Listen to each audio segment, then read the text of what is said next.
పరిశుద్ధుడైనటువంటి తండ్రి, మహోన్నతుడైన మా దేవానికి స్తోత్రాలు. ఈ యొక్క మధ్యాహ్న కాల సమయమందు నీ సహాయం కోరి నీ పరిశుద్ధాత్మ యొక్క సన్నిధి నడిపింపు కోసం, వివేకము, తెలివి, బుద్ధి, జ్ఞానం కోసం, అలాగే నీ వాక్యం ఇది సత్యం అని తెలిసినప్పుడు దానికి సంపూర్ణంగా లోబడేటువంటి వినయము, విధేయత, తగ్గింపును మాకు సమృద్ధిగా దయచేయమని బోధిస్తున్నప్పుడు నీ కృపను అనుగ్రహింప చేసి నీ పరిశుద్ధాత్మ చేత నడిపించుకున్నాను. యేసు దివ్యనామంలో వేడుకొంచున్నాను పరలోక తండ్రి. ఆమేన్. మనము 7 ఏరియాస్ ఆఫ్ ఫంక్షనింగ్ గురించి నేర్చుకుంటున్నాం కదా. 7 కార్యాత్మక విభాగాలు. 7 కార్యాత్మక విభాగాలలో మనం ఇప్పటి వరకు 6 నేర్చుకున్నాం. ఎన్ని? 6 కార్యాత్మక విభాగాలను చూడడం జరిగింది. అవేంటి ఏంటివి? మొట్టమొదటిది ఆధ్యాత్మిక కార్యాత్మక విభాగం, స్పిరిచువల్ ఏరియా ఆఫ్ ఫంక్షనింగ్ నేర్చుకున్నాం. రెండోది రేషనల్ ఏరియా ఆఫ్ ఫంక్షనింగ్ అంటే ఆలోచన కార్యాత్మక విభాగం నేర్చుకున్నాం. మూడోది పొలిషనల్ ఏరియా ఆఫ్ ఫంక్షనింగ్, నిర్ణయ కార్యాత్మక విభాగం నేర్చుకున్నాం. నాలుగోది ఎమోషనల్ ఏరియా ఆఫ్ ఫంక్షనింగ్, భావోద్రేకాల కార్యాత్మక విభాగం గురించి నేర్చుకున్నాం. ఐదోది రిలేషనల్ ఏరియా ఆఫ్ ఫంక్షనింగ్ గురించి నేర్చుకున్నాం, అంటే సంబంధాల కార్యాత్మక విభాగం. ఆరోది మోరల్ ఏరియా ఆఫ్ ఫంక్షనింగ్ గురించి నేర్చుకున్నాం, నైతిక కార్యాత్మక విభాగం. ఈరోజు ఏంటి? లాస్ట్ వన్, చివరిది ఫిజికల్ ఏరియా ఆఫ్ ఫంక్షనింగ్ గురించి మనం నేర్చుకోబోతున్నాం. సో శారీరక కార్యాత్మక విభాగం. ఒక మానవం లోపల, ఒక మనిషి లోపల 7 రకాల కార్యాత్మక విభాగాలు ఉంటాయి. అంటే 7 ఫంక్షన్స్ ఉంటాయి కదా. 7 ఏరియాలలో ఫంక్షనింగ్ జరుగుతూ ఉంటది అనమాట. సో శారీరక కార్యాత్మక విభాగం ఈరోజు మనం నేర్చుకోబోతున్నాం. మనము ఆలోచించినప్పుడు ఏంటి అని అంటే, మన శరీరం కేవలం జీవించడానికి ఇచ్చిన యంత్రం కాదు. చాలా మంది ఎలా భావిస్తారంటే, ఈ శరీరం కేవలం ఈ భూమి మీద జీవించడానికి దేవుడు ఇచ్చినటువంటి ఒక మిషన్, యంత్రం. అంటే ఆత్మ ఉనికిలో ఉండాలంటే శరీరం కావాలి. కాబట్టి శరీరం అనేది జస్ట్ ఒక యంత్రం లాంటిది, అదొక పరికరం లాంటిది. దాంట్లో ఆత్మ క్యారీ అవుతుంది, ఆత్మ తీసుకెళ్తుంది. సో శరీరము అనేది అలాంటిది అని కొంతమంది భావిస్తా ఉన్నారు. శరీరం కేవలం ఒక యంత్రం లాంటిది, ఒక పరికరం మాత్రమే, ఆత్మను ముందుకు తీసుకెళ్లేటువంటి ఒక పరికరం మాత్రమే అని భావిస్తా ఉన్నారు. సో అదే అనమాట. సో వాస్తవానికి అది కాదు, అది దేవుని మహిమ కోసం ఇవ్వబడిన ఒక అద్భుతమైనటువంటి సాధనం. శరీరం అనేది దేవుని మహిమ కోసం ఇవ్వబడినటువంటి సాధనం. ఈరోజు చాలా మంది క్రైస్తవులకి ఏంటి అని అంటే, ఈ సత్యాన్ని ఇగ్నోర్ చేస్తున్నారు. నా దేహము చాలా విలువైనది అనేటువంటి విషయాన్ని చాలా మంది పట్టించుకోవట్లా, నిర్లక్ష్యం చేస్తున్నారు. దేహానికి ఒక విలువ ఉంది, దేహానికి ఒక ప్రత్యేకత ఉంది అనేది బైబిల్ బోధిస్తుంది. కానీ చాలా మంది దేహాలకి ప్రత్యేకమైనటువంటి విలువ ఇచ్చుకోవట్లేదు, వ్యక్తిగతంగా ఇవ్వట్లేదు, ఏ రకంగా ఇవ్వట్లేదు. బైబిల్ ప్రకారం శరీరం ఆత్మకు విరోధి కాదు. అవునా? అవునా కదా? యాక్సెప్ట్ చేస్తారా దీన్ని? బైబిల్ ప్రకారం శరీరం ఆత్మకు విరోధి కాదు అంటున్నాను నేను. మీరేమంటారు? ఆలోచన పడ్డారా? నాకు వినబడలేదు అయితే.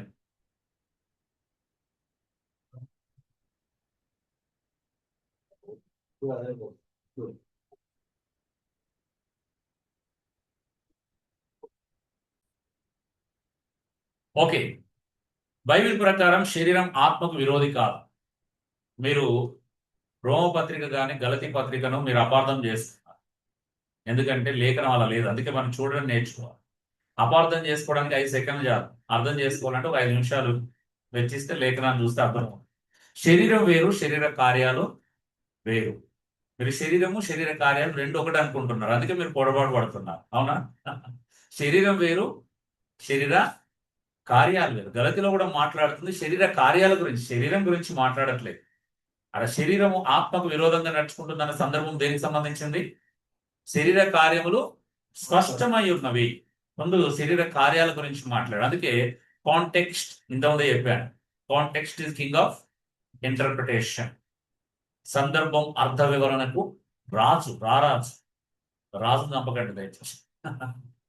రాజును చంపితే రాజ్యము కూలిపోతుంది. సో ఎప్పుడైతే రాజుని చంపినప్పుడు రాజ్యం ఉండదు, రాజ్యం కూలిపోతుంది. సో అలాగే వాక్యం అనే రాజ్యము నిలబడాలి అని అంటే సందర్భం చాలా, సందర్భం అనే రాజు కదా ఉండాలి. ఓకే. సో బైబిల్ ప్రకారం శరీరం ఆత్మకు విరోధి కాదు. తక్కువ స్థాయి విషయం అంతకన్నా కాదు. చాలా మంది శరీరాన్ని తక్కువగా చూస్తారు. శరీరం ఎలా ఉన్నా పర్వాలేదు, అవునా? శరీరాన్ని ఏం చేసినా పర్వాలేదు, నా మనసు బాగానే ఉంది, నా శరీరంతో అలా చేస్తే ఏంటి? హృదయం ఇంపార్టెంట్. సమాజంలో, క్రైస్తవ సమాజంలో ఒక తప్పుడు అవగాహన కూడా కలిగి ఉన్నారు కదా. హృదయమే నీ ఆలయం అన్నప్పుడు హృదయం బాగుంటే చాలు, శరీరం ఎలా ఉన్నా పర్లేదు అనుకునేటువంటి సమర్థింపు కూడా దానివల్ల తీసుకున్న వాళ్ళు ఉన్నారు. లేరా? లేరంటారా? బైబిల్లో లేదు అలా. హృదయం నీ ఆలయం అని లేదు బైబిల్లో. హృదయం అంటే ఒక పార్ట్కి సంబంధించింది కదా. హృదయం అంటే కేవలం ఒకే పార్ట్ కొన్నిసార్లు, కానీ శరీరం అంటే ఒక పార్ట్ కాదు. శరీరం అంటే సర్వం, అన్నిటికీ వర్తిస్తుంది కదా, అన్ని అవయవాలకు సంబంధించింది. చెయ్యి అంటే చెయ్యి అవుతుంది, చెయ్యి అంటే శరీరం కాదు, శరీరం ఒక భాగం మాత్రమే అవుతుంది. కానీ శరీరం అంటే మొత్తం దేహానికి సంబంధించింది అవుతుంది.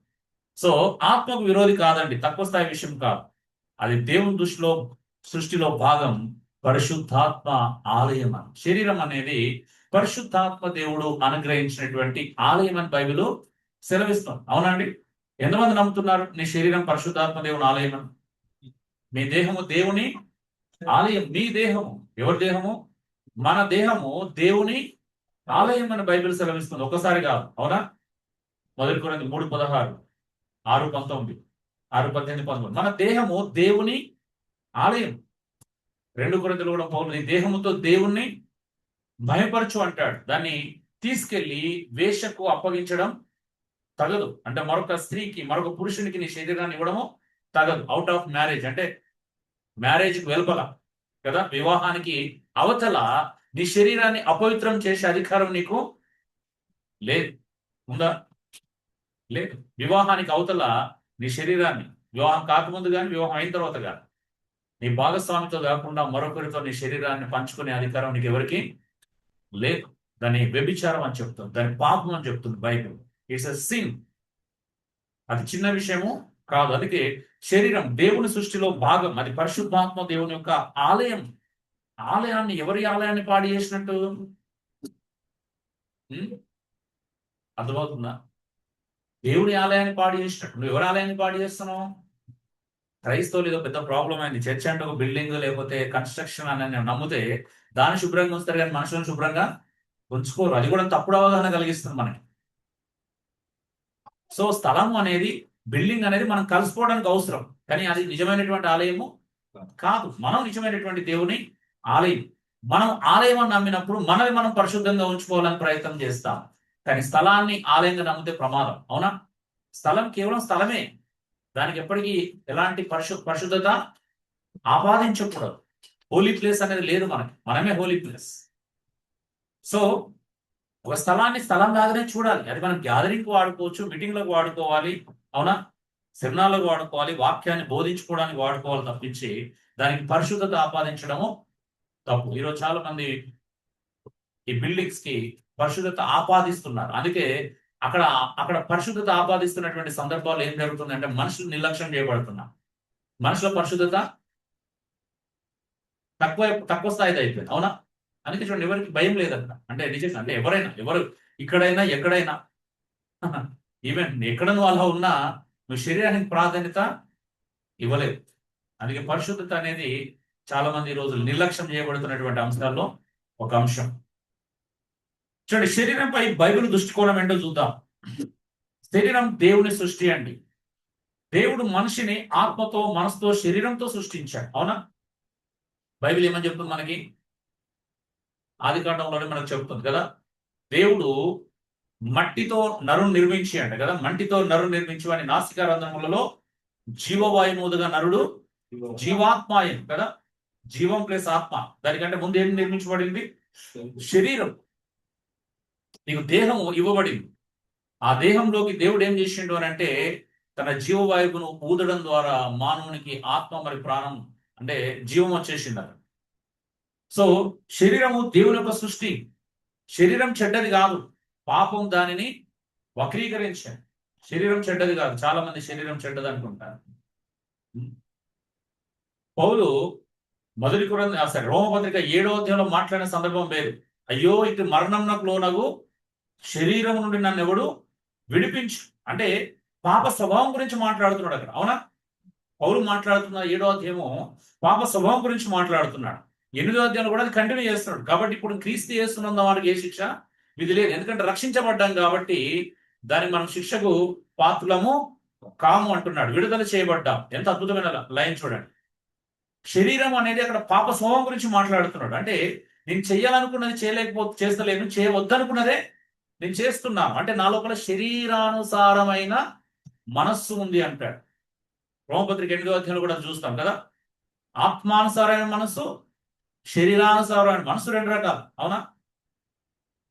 శరీరము ఆత్మ రెండు మంచివే, కానీ మనస్సు ఉంది చూసినాం, అది చెడ్డది అక్కడ. అవునా? ఏం మనసు? మంచి మనసు ఉంది, చెడ్డ మనసు ఉంది. శరీరానుసరమైన మనసు ఉంది, ఆత్మానుసరమైన మనసు ఉంది. అందుకే అంటాడు శరీరానుసరమైన మనసు మరణాన్ని కలగజేస్తుంది అంటాడు. అవునా? మనస్సు అంటే మన శరీరాన్ని ఎలా డెవలప్ చేసుకుంటే, అంటే పాపము శరీరాన్ని వక్రీకరించడం ద్వారా శరీరం ఏమైతుంది అని అంటే తనకు నచ్చినట్టుగా అది చేస్తుంది అనమాట. మనిషిని పాపంలోకి, పాప యొక్క బలాన్ని ఆధారం చేసుకొని శరీరాన్ని తప్పుగా వినియోగిస్తుంది. అవునా?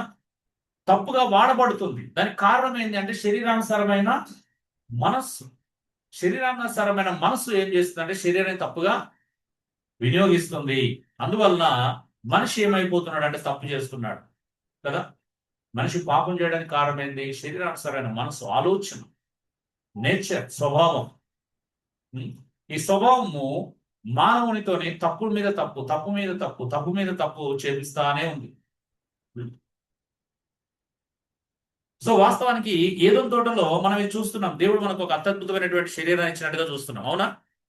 అయితే ఇక్కడ ఏం జరిగింది తెలుసా మీకు? ఏదోని తోటలో ఏం జరిగింది? పాపం వల్ల వచ్చినటువంటి ప్రమాదాలు నేను ఇక్కడ మీకు నోట్స్ లో అంటే ఫ్లైయర్ లో కూడా నేను పెట్టలేదు, ఇంకా టైం లేక. సో నేను త్వరగా వచ్చి పెడదాం అనుకున్నాను మీరు పాట పాడే లోపు, బట్ నాకు అవకాశం రాలేదు ఈరోజు. నేను అది డిజైన్ చేసి పెట్టుకున్నాను ఈరోజు ఇంట్రడక్షన్ క్లాస్. ఓకే,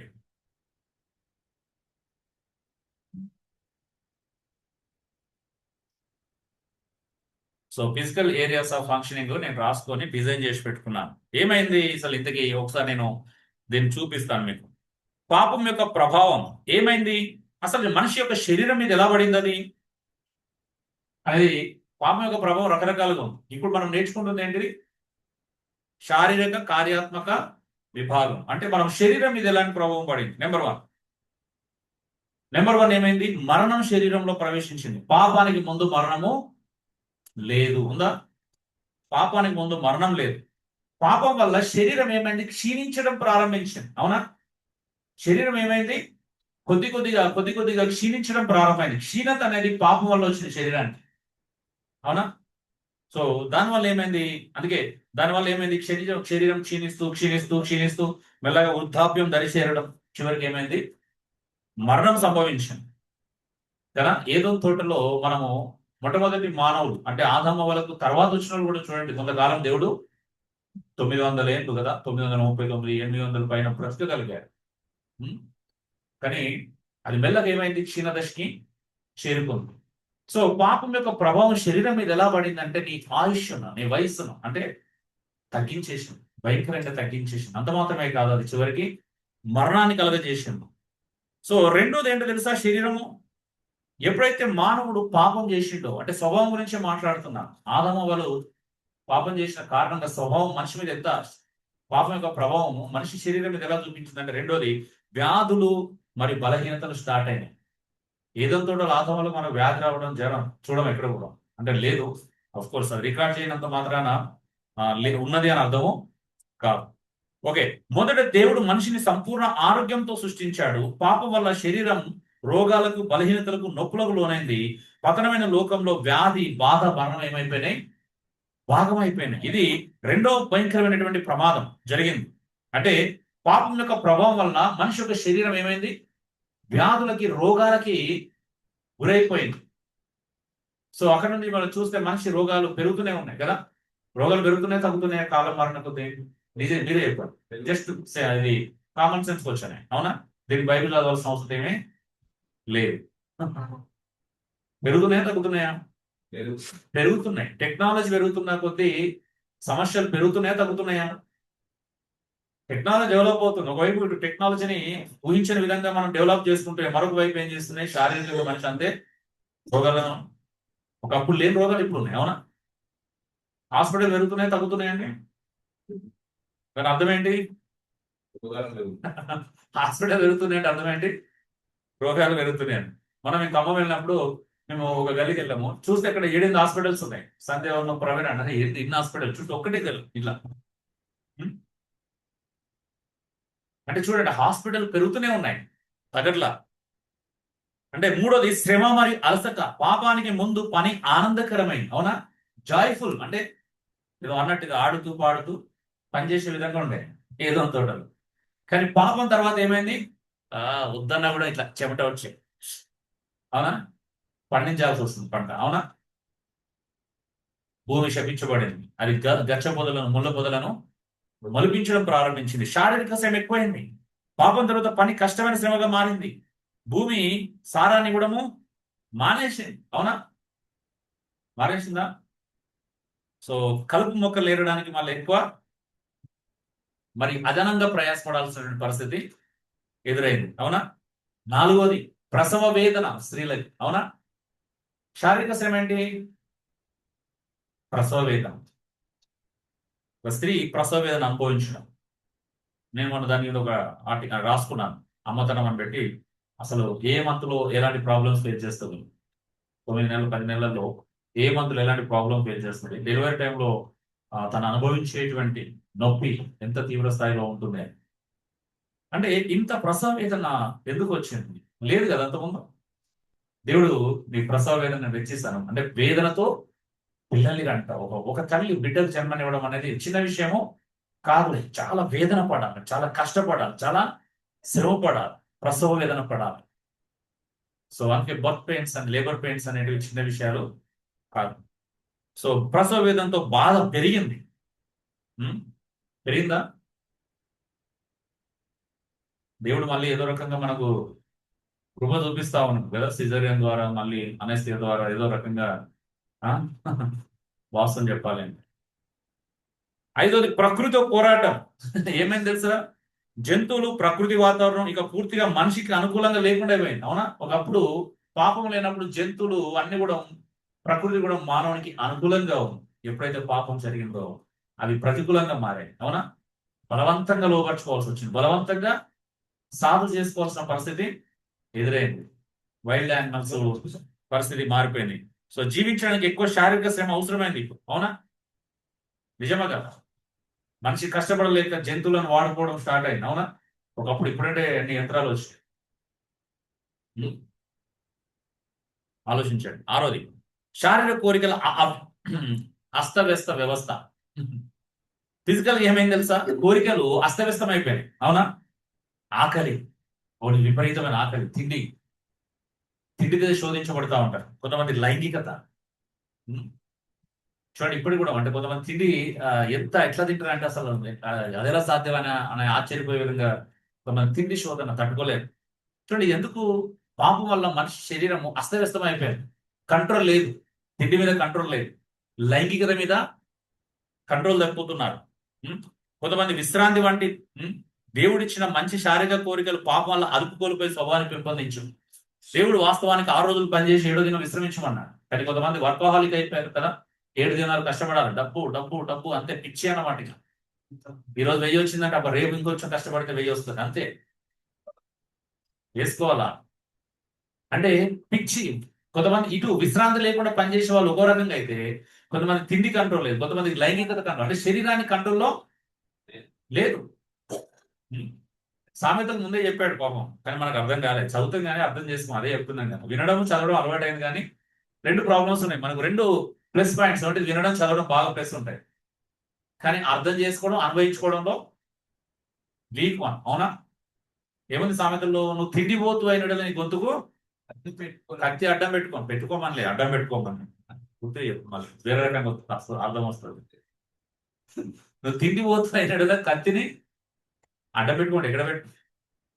నీ గొంతుకు అడ్డం పెట్టుకోవాలి. కత్తిని ఎక్కడ పెట్టుకుంటావు? గొంతుకి అడ్డం పెట్టుకోవాలి. అంటే అర్థం ఏంటి? కంట్రోల్ గురించి మాట్లాడుతున్నాడు, కట్ చేసుకోమని చెప్పట్లా. ఆ? అర్థమవుతుందా? అందువల్ల అతిగా తినడం వ్యభిచారం. చూడండి, అందుకే ఏమంటారు, అతిగా తిన్న వాళ్ళు కొంతమంది అయితే వ్యభిచారం, మత్తు పదార్థాల బానిసత్వం వంటి సమస్యలు ఎక్కువ తింటే ఏమైందండి? మత్తుగా నిద్ర వస్తుంది. అందుకే మత్తు ఎక్కడి నుంచి వస్తుంది? కేవలం డ్రింక్ చేస్తేనే రాదు. కొంతమందికి ఇది కూడా ఉంది, అప్పుడు నేను తాగట్లేదు కాబట్టి పాపం చేయట్లేదు. నువ్వు బాగా తిన్నా కూడా పాపమే. దానివల్ల కూడా మత్తు వస్తుంది. అవునా? సో చాలా మంది ఏంటంటే తాగడాన్ని పాపంగా చూస్తారు కానీ తినడాన్ని పాపంగా చూడరు. అవునా? బైబిల్ త్రాగుబోతును ఏ స్థాయిలో ఖండించిందో తిండిబోతును కూడా అదే స్థాయిలో ఖండించింది. కావాలంటే మీరు రిఫరెన్స్ ఏంటంటే అని చూపిస్తారు. అవునా? తిండిపోతానంత రైట్ అన్నదా? కానీ క్రైస్తవుల నైతికత ఎంత దిగజారిపోయిందనంటే, తాగడం తప్పన్నంత క్లారిటీ, తిండిపోతాననుకోవడం తప్పనే క్లారిటీ ఎవరికి ఉందా లేదా? మీరే చెప్పండి. లేదు. అవునా? చూసిన వాడు త్రాగుబోతు అంటాం. అనుకున్నావు ఎప్పుడన్నా ఇటు తిండిపోతాను ఎవరన్నా? నిన్ను అనుకున్నావు కదా నువ్వు ఆ ప్రాబ్లం ఉంటే. తిండిపోతులు అని బైబిల్లో చాలా క్లియర్ గా మెన్షన్ చేయబడింది. యేసు ప్రభు కూడా సుఖసువార్త 10వ అధ్యాయంలో 21వ అధ్యాయంలోను 10వ అధ్యాయం 8వ అధ్యాయంలోను, అంటే ఈ ఐహిక విచారాల గురించి మాట్లాడుతున్నాడు. 21వ అధ్యాయంలో అంటాడు, అంత్య దినాలంట మనుషులంట తిండి వలనను మత్తు వలనను చెడిపోతారన్నా బాగుపడతారన్నా. ఆ మత్తులో ఇరుకోవద్దు అన్నాడు. అవునా? ఐహిక విచారాల మత్తు, తిండి అనే మత్తు కూడా. సమాజంలో ఒక సామెత ఉంది, అంటే కొంతమంది మన మన సహోదరులు కొంతమంది త్రాగుబోతులని. అయితే క్రైస్తవులు లాగారు కాబట్టి వాళ్ళకి ఏం పేరు ఉన్నాయి? ఆ లాగరు. ఏం చేస్తారు? బాగా తింటారు కాబట్టి తిండిపోతులు అనే పేరు. అవునా? మందు తాగరు కానీ వాళ్ళకు మనకు తేడా ఏంటి? లేదు. అవునా? బైబిల్ ప్రకారం రెండు తప్పే కదా. సో ఈ క్రైస్తవం మనకి ఏం నేర్పించింది అని అంటే, తప్పుడు క్రైస్తవం మనకి ఏం నేర్పించింది అంటే, సైకలాజికల్ గా తింటే తప్పు కాదు, తాగితేనే తప్పు. త్రాగుబోతనం తప్పు కానీ తిండిపోతనం తప్పు కాదని నేర్పించింది. బైబిల్ రెండు తప్పు అనే చెప్తుంది. అవునా? ఏ బోతైనా తప్పే. అది తిండిపోతైనా తప్పే, త్రాగుబోతైనా తప్పే, తిరుగుబోతైనా తప్పే. బోతు ఉందంటే తప్పు. అర్థం చేసుకోండి. దాని పక్కన బోతు ఉందంటే తప్పు. తినడం తప్పు కాదు, తిండిపోతుతనం తప్పు. అలాగే తిరగడం అంటే, ఒక వ్యక్తి మార్కెటింగ్ ఫీల్డ్ లో ఉన్నాడు, తిరుగుతా అంటాడు. అది అలా తిరగడం తప్పు కాదు. ఏ పని పాట లేకుండా గాలికి తిరుగుతారు చూసిన తిరిగిపోతాను తప్పు. అవునా? పని పాట లేకుండా తిరుగుతావు ఆ తిరిగిపోతాను తప్పు. పని మీద తిరగడం తప్పే కాదు. అందుకని తిరగడం వేరు, తిరుగుబోతుతనం వేరు. తిరగడం అంటే పని మీద తిరుగుతాడు తిరగడం. ఏ పని పాట లేకుండా తిరిగితే తిరుగుబోతుతనం అంటారు, దాన్ని తిరగడం అన్నారు. అవునా? పని పాట లేకుండా తిరిగితే తిరిగిపోతాను, పని మీద తిరిగితే తిరగడం తప్పేం కాదు. సో ఇలా మనం చేసేదానికి బోతు అని యాడ్ అయిందంటేనే అర్థం చేసుకోవాలి, ఇట్స్ ఏ సిన్, పాపం. అందులో ఇది కూడా వస్తుంది, మర్చిపోకండి, సోమరిపోతు. అవునా? ఏం పోతు? ఇంటిపోతే కాదు, సోమరిపోతు కూడా చూపిస్తారు రిఫరెన్స్ లో అవన్నీ. వగరు పోతు కూడా. ఎన్ని పోతులు ఉన్నాయి, ఆ పోతులన్నీ లెక్క చూసుకోవాలి. ఓకే, వగరు పోతు ఎక్కువ అనవసరంగా వాగడం. అవునా? ఇంకా తిట్టుపోతు, కొట్టుపోతు. ఓకే. సో నువ్వు బోతు అయితే చాలు, నువ్వు ప్రమాదంలో ఉన్నావు, నీ శరీరం ప్రమాదంలో ఉంది. అవునా? బోతు అంటే శరీరం ప్రమాదంలో ఉంది అన్నారు. కొంతమంది మరి టూ మచ్ ఏంటిది? తినడం మొత్తానికే తినరు, ఆరోగ్యాన్ని పాడు చేసుకుంటా ఉంటారు చూసినాం. కొంతమందికి పిచ్చి ఉంది ఇప్పుడు, ఏంటిది? సైజ్ జీరోనా? స్లిమ్ ఉండాలి. స్లిమ్ ఉండడం వేరు, ఫిట్ గా ఉండడం వేరు. ఫిట్ గా ఉండండి. ఫిట్ ఉంటే తప్పుగా, మరి స్లిమ్ ఉండాలని తినడం మానేసి అనవసరమైన మరొక కొత్త రోగాన్ని తెచ్చుకునే విధంగా ఉండకూడదు. ఓకే, ఫిట్నెస్ ఫాలో అవడం తప్పు కాదు. అయితే మేము స్లిమ్గా ఉంటాం. అందుకే చివరి 7 శరీరం పతనానికి లోనైంది. మన శరీరం ఇప్పుడు క్షీణిస్తుంది, గాయపడుతుంది, అలసిపోతుంది, చివరికి మరణిస్తుంది. అయితే విశ్వాసులకు భవిష్యత్తులో మహిమగల పునరుత్థాన శరీరం వాగ్దానం చేయబడింది. అవునా? శరీరం అవసరం ఉందా లేదా? ఉంది కదా. సో కాబట్టి శరీరం దేవుని సృష్టి అండి, మానవుని సృష్టి కాదు. అవునా? శరీరం దేవుడిచ్చినటువంటి ఒక అద్భుతమైనటువంటి సాధనం, దైవికమైనటువంటి సాధనం, అది ఆలయం. సో కాబట్టి దాన్ని ఏదో తోటలో పాప స్వభావం కారణంగా 7 సమస్యలు మనకు వచ్చే శరీరం. అయితే దేవుడు మనకి ఇచ్చినటువంటి మరొక కృప ద్వారా మనం ఏం చేయాలా? ఇప్పుడు ఇచ్చిన కృప ద్వారా దాని సద్వినియోగం మంచిగా వాడుకోవడానికి ప్రయత్నము చేయాలి. రెండోది, శరీరం పరిశుద్ధాత్మ ఆలయం. మీ శరీరం పరిశుద్ధాత్మ మందిరమై ఉన్నది. మీ శరీరం పరిశుద్ధాత్మ ఆలయమై ఉన్నది. మీ దేహము దేవుని ఆలయమైంది. కొరంది 6:9 చదవండి. మొదటి కొరంది పత్రిక 6:9. ఆన్లైన్లో ఉన్న వాళ్ళు దయచేసి వెంటనే చదవండి. స్క్రీన్ మీద రిఫరెన్స్ కనిపించిన వెంటనే చదవాలా. చూడండి, అందువల్ల శరీరం దుర్వినియోగం పాపం. శరీర పవిత్రత ఆత్మీయ విషయం అండి. శరీరాన్ని పవిత్రంగా కాపాడుకోవాలి. అవునా? ఉందా ఇసలు భయం? పరిశుద్ధత, పవిత్రత. బాగా దీనికి ఉపకారం తెచ్చుకోవడం కూడా పాపమే. అంటే శరీరములో ఏదైనా సమస్యల లోపం వల్ల ఉపకారం వస్తే పర్వాలేదు, అది తప్పు కాదు కదా. జన్యుపరమైన లోపాల వల్ల, మెడిసిన్ వల్లను, ఇతరత్ర కారణాల వల్లను ఉపకాయం వస్తే తప్పేం కాదు. ఉపకాయం నేను తప్పని చెప్పట్లా, కానీ ఎలా వచ్చిందనని ఇంపార్టెంట్. అవునా? బాగా తిని ఒళ్ళు చేసుకున్నాం అనుకో, అది తప్పు. అవునా? లేకుండా కథ లేకుండా కూర్చోలేకుండా యాక్టివ్గా ఉండలేకుండా చేసుకుంటే తప్పు. అవునా? సో అందుకే శరీరాన్ని దుర్వినియోగం చేయకూడదు. అంటే ఇక్కడ సందర్భం వేరు. మొదటి కొరింథీ 6:19లో దేహము దేవుని ఆలయము, అది ఎంత పవిత్రంగా కాపాడుకోవాలి, దాంతో ఎవరితో పొత్తు పెట్టుకోకూడదు. అవునా కదా? ఎవరితో కలిసి పోకూడదు, ఏమేమి చేయకూడదని ఖచ్చితంగా అక్కడ చెప్పబడుతుంది. సో అన్ని రకాలుగా మనం ఆలోచించాలి. ఆత్మీయంగా ఆలోచించాలా, భౌతికంగా ఆలోచించాలి. భౌతిక ఆత్మీయ పాపం చెప్పినప్పుడు ఆత్మీయ పాపమే 100%. సో ఆత్మీయ పాపము గురించి మాట్లాడుతుంది. అందుకే శరీర దుర్వినియోగం పాపం. శరీరాన్ని ఇష్టానుసారంగా అది చేయడానికి లేదు. నువ్వు ఎలా పడతాలా, నేను ఎలాగైతే ఉంటా, నా ఇష్టం అంటే అది మరొక దాని రీజన్ ఏంటి తెలుసా? ఇంతకుముందు చెప్పుకున్నాం, సోమరిపోతు తనం. అంతే కదా.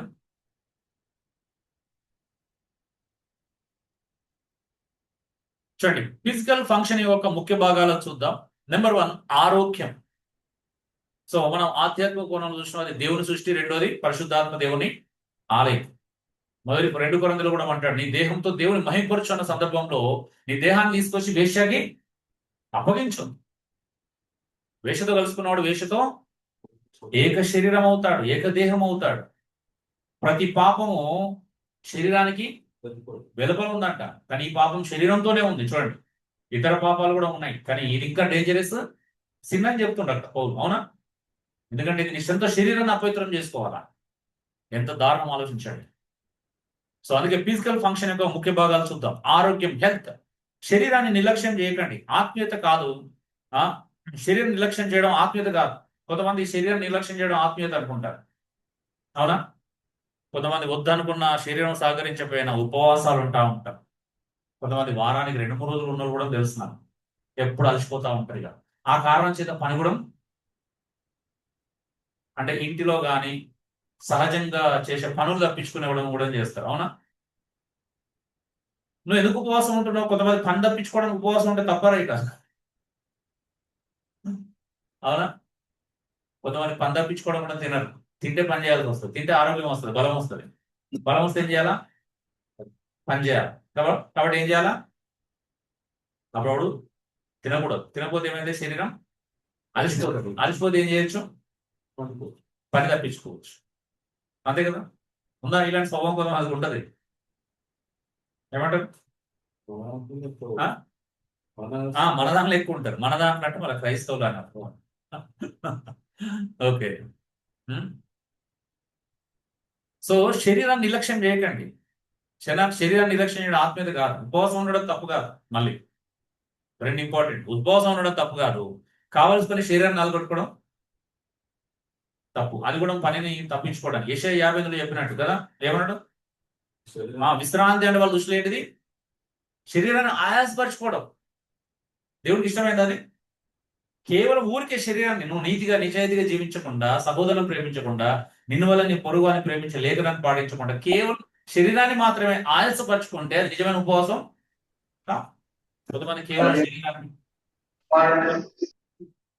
కేవలం శరీరాన్ని ఆయాసపరచుకుంటారు ఉపవాసం పేరు. కొంతమంది విచిత్రం తెలుసా, క్రైస్తవ పేరు దేవుని పేరు మీద ఉపవాసం ఉండి స్లిప్ అవడానికి ట్రై చేసే వాళ్ళు కూడా ఉంటారు. అది ఇంకా దారుణం. డైట్ ఏంటి తప్పు కాదు, డైట్ వేరు అంటే సో శరీరం కూడా ఆధ్యాత్మికతలో భాగం. శరీరాన్ని కాపాడుకోవడం మంచి విషయమా చెడ్డ విషయమా? చూడండి, బైబిల్ సూత్రాలు: విశ్రాంతి, ఆహార నియంత్రణ, పరిశుభ్రత, క్రమశిక్షణ. జీసస్ క్రైస్ట్ కూడా విశ్రాంతి తీసుకున్నాడు. యేసుక్రీస్తు విశ్రాంతి తీసుకున్నాడు అండి. అలసిపోయాడా? నిద్రపోయాడా? ఆకలి వేసింది ఆయనకి? వేసింది కదా. ఆకలి బలవంతం చంపుకోవాలని ప్రయత్నము చేయకూడదు. అలాగే విశ్రాంతి తీసుకోవాల్సిన సమయాన్ని విశ్రాంతి తీసుకోవాలి. దేవుడే ఇచ్చాడు విశ్రాంతి తీసుకోమని, అవునా? శరీరానికి అవసరమా విశ్రాంతి? అవసరం, 100%. సో నీ అవయవాలకు విశ్రాంతి అవసరం. తగినంత విశ్రాంతి ఉపయోగపడడం ప్రమాదమే. కొంతమంది పని పని పని కడిగిందే కడుగుతారు, కృషిందే తుడుస్తారు అన్నమాట. విశ్రాంతి ఇవ్వరు. కొంతమంది బయట ఎక్కువ పని చేస్తారు, స్త్రీలు కొంతమంది ఇంట్లో ఎక్కువ పని చేసే వాళ్ళు కూడా ఉంటారు, అవునా? ఓసిడి ప్రాబ్లం ఉన్న వాళ్ళని చూడండి, తుడిచిందే తుడుస్తూ ఉంటారు, పాపం కడిగిందే కడుగుతూ ఉంటారు. శరీరానికి తగినంత విశ్రాంతి ఇవ్వరు. సో ఆహార నియంత్రణ, ఆఫ్ కోర్స్ ఈ రోజు కొన్ని మనం అవాయిడ్ చేయాలనుకున్న చేయలేము. వాసన చెప్పాలని ఇంట్లో షుగర్, చక్కెర, రెండోది మైదా పిండి, మూడోది రిఫైన్డ్ ఆయిల్స్, నాలుగోది ఏమంటారు మంచి సాల్ట్ కదా, క్రిస్టల్ కాకుండా మంచి మంచి సాల్ట్ వాడతాం కదా, మెరవాలి తెల్లగా. ఎందుకో మన మెరుపులంటే ఇష్టం ఎప్పుడో అలాంటివి. రోజు 3 పూటల వైట్ రైస్ తినడం. తినండి, ఒక పూట తినండి, మరి 3 పూటలు తినండి. ఇవన్నీ కూడా ఆరోగ్యానికి మంచివి కావు. కాకపోతే కొన్నిటికి ప్రత్యామ్నాయాలు ఉన్నాయి కానీ కొన్నిటికి లేవు. షుగర్ అంటే మ్యాక్సిమం తగ్గించుకోవాలి, ఎంత వాడాలో అంత వాడచ్చు. ఎక్కువ వాడితే ప్రమాదం. అసలు షుగర్ ఉంటే అనారోగ్యాన్ని ఇంట్లో తెచ్చి పెట్టుకున్నట్టే. రిఫైండ్ ఆయిల్స్ వాడడం అనారోగ్యాన్ని కొనుక్కుంటున్నట్టే. మనం ఉప్పు ఎక్కువ వాడడం అనారోగ్యాన్ని కొనుక్కుంటాం. ఇప్పుడు మా ఇంట్లో కొంతమంది ఉప్పు లేకపోతే ఉండలేరు. బీపీ ఉందని తెలిసిన ఉప్పు లేకపోతే నాకుని మరి చేసుకునే పరిస్థితి. సో తెలుస్తుంది మన ఆరోగ్యాన్ని పాడు చేస్తుందని తెలిసి కూడా మనం తినడం ప్రమాదం. అఫ్ కోర్స్ అందరికీ ఆ బలహీనతలు నాకు లేవని చెప్పట్లేదు నేను. అయితే తర్వాత ఏం చేస్తున్నాను ఇంపార్టెంట్. నేను కూడా అది చేస్తా కానీ తర్వాత నేను చాలా స్ట్రిక్ట్ గా డైట్ మళ్ళీ ఫాలో అవుతాను. అంటే ఒకవేళ జిహ చాపల్యం కోసం ఏదైనా తిన్నామనుకో, దానికి మళ్ళీ సీరియస్ గా తీసుకొని నేను ఏదో ఒకటి చేస్తాను. అంటే ఇప్పుడు సీజన్ లో మ్యాంగో వచ్చినావు, మ్యాంగో తిన్నందుకు దానికి ఏం చేయాలో చేస్తాను. మళ్ళీ దానికి ప్రోటీన్ తీసుకోవడం ఇంకేదో తీసుకోవడం చేస్తాను. బ్యాలెన్స్ చేసుకుంటాం. గ్లూకోజ్ ఎక్కువైందంటే ప్రోటీన్ బ్యాలెన్స్ చేసుకుంటాం, అవునా? సో ఏదైనా కానీ ఆహార నియంత్రణ లేదు చాలా మందికి. ఉందా? మనకి ఫ్రైడ్ ఫుడ్స్ బయటివి మనందరూ తెలుసు, పిజ్జాలు బర్గర్లు చాలా ప్రమాదం. అంటే మొత్తాన్ని తినొద్దని చెప్పట్లేదు, ఎప్పుడో నెలకో 2 నెలలకోసారి కొంచెం తినండి పర్లేదు, కానీ రెగ్యులర్ గా తినడం ప్రమాదమే, అవునా? సో ఏదైనా కానీ విశ్రాంతి, ఆహార నియంత్రణ నేర్చుకున్నాను నిజంగా చెప్తున్నాను. ఈ పాఠం ప్రారంభించక ముందే, ఈ నోట్స్ నేను ప్రిపేర్ చేయకముందే నేను ఇప్పుడు విశ్రాంతి తీసుకుంటున్నాను తగినంత. మ్యాక్సిమం ట్రై చేస్తున్నాను. బాడీ అలసిపోయిందంటే ఇచ్చేస్తున్నాను, పని పక్కన మంచిగా అట్లా క్లోజ్ చేస్తాను, ల్యాప్టాప్లో అట్లా ఇమ్మీడియట్ క్లోజ్ చేసి పక్కన దోసేసి పడతాం. సో ఏదైనా కానీ విశ్రాంతి, ఆహార నియంత్రణ. నేను తినే టైంలో తింటాను, కానీ ఎంత నియంత్రించుకోవాలో కూడా తెలుసు, ఎలా నియంత్రించుకోవాలో తెలుసు. పరిశుభ్రత, కొంతమంది పరిశుభ్రంగా ఉండరు, అవునా? పక్కనైతే పక్కకి వెళ్ళలేము కొంతమంది దగ్గరికి అయితే. కవర్ చేయొద్దు మళ్ళీ స్ప్రేలు అవి వాడి మాత్రం. ఓకే, పాపం యేసుక్రీస్తు విశ్రాంతి తీసుకుంటే కూడా శిష్యులకు నచ్చలేదు ఓ సందర్భంలో కదా. మా సాగు గురించి నీకు పట్టింపు లేదా అన్న. తుఫాన్లో ఉన్నప్పుడు కూడా ప్రమాదం ఎదుర్కొంది ఆ సమయంలో. ఓకే, నేను విశ్రాంతి అవసరమా కాదా? విశ్రాంతి అవసరం, పని చేయండి. కాకపోతే మనకు వచ్చిన సమస్యలు ఏంటి అని అంటే, ఇప్పుడు ఉన్నటువంటి కొన్ని కార్పొరేట్ సంస్థల్లో పనిచేసే వాళ్ళకి నైట్ డ్యూటీ లేదా. యాక్చువల్ నైట్ డ్యూటీ చేయకూడదు, అసలు ఉండవు కదా సార్. నైట్ డ్యూటీలు అనేవి ఉండకూడదు. ఎందుకు చేస్తున్నారు? ఇప్పుడు అమెరికన్ కంపెనీ ఉంది, ఇక్కడ నైట్ డ్యూటీ అంటే అర్థమైంది వాళ్ళకి డేట్ కాబట్టి మనం నైట్ పడుతుంది, వాస్తవం చెప్పాలి అంతే కదా. అక్కడ ఉంటుందా? ఏదో కొన్ని సెక్యూరిటీ రీజన్స్, సెక్యూరిటీ గార్డ్స్, కొన్ని సెక్యూరిటీ సంబంధించిన ఉద్యోగాలు అవి కొన్ని ఉంటాయి అఫ్ కోర్స్, అవునా. ఎమర్జెన్సీ ఉండడం వేరే. అందుకే ఇప్పుడు మన శరీరం మనమే పాడు చేసుకుంటున్నాం, అమ్ముకుంటున్నాం కార్పొరేట్ సంస్థలు. నిజమే కాదు? అమ్ముకొని ఏం చేస్తున్నాం అంటే, నా శరీరాన్ని ఇష్టం ఉన్నట్టు వాడుకోలేనా అని ఆరోగ్యం క్షీణిస్తుందన్న. లోకంలో సామెత ఉంది, ఏంటని తెలుసా? ఒక మనిషి 50 సంవత్సరాలు వచ్చే వరకు, 60 సంవత్సరాలు వచ్చే వరకు శరీరాన్ని మొత్తం ఒళ్ళు హూనం చేసుకొని, శరీరాన్ని పాడు చేసుకొని సంపాదిస్తారంట. ఈ సంపాదించిందంతా వచ్చిన డబ్బంతా కూడా మళ్ళీ 60 సంవత్సరాల తర్వాత ఆరోగ్యం కోసం ఖర్చు పెట్టడం ప్రారంభిస్తాం. అంతకుమించి ఏం లేదు లైఫ్ లో. నువ్వు ఎంత ట్రై చేయి అదే ఫైనల్. నువ్వు ఇప్పుడు ఎంత కష్టపడి సంపాదిస్తావు, రేపు మళ్ళీ అదే ఖర్చు పెట్టాలని. అది ఖర్చు పెట్టి మళ్ళీ ఆరోగ్యం కోసం ఏం చేయాలా? కింద మీద పడాలి. అంతే, ఏం లేదు జీవితం. ఏదో ఉందనుకుంటున్నాం కానీ ఏముండదు. అందరూ ఉందనుకునే భ్రమపడుతున్నారు. భ్రమలోనే ఉన్నారు. అసలైన జీవితం ఇక్కడికి రండి. అసలు నిజమైన జీవితం ఏంటో ఇక్కడ నేర్చుకుంటాం, మనం ఫీజు దగ్గర నేర్చుకుంటాం.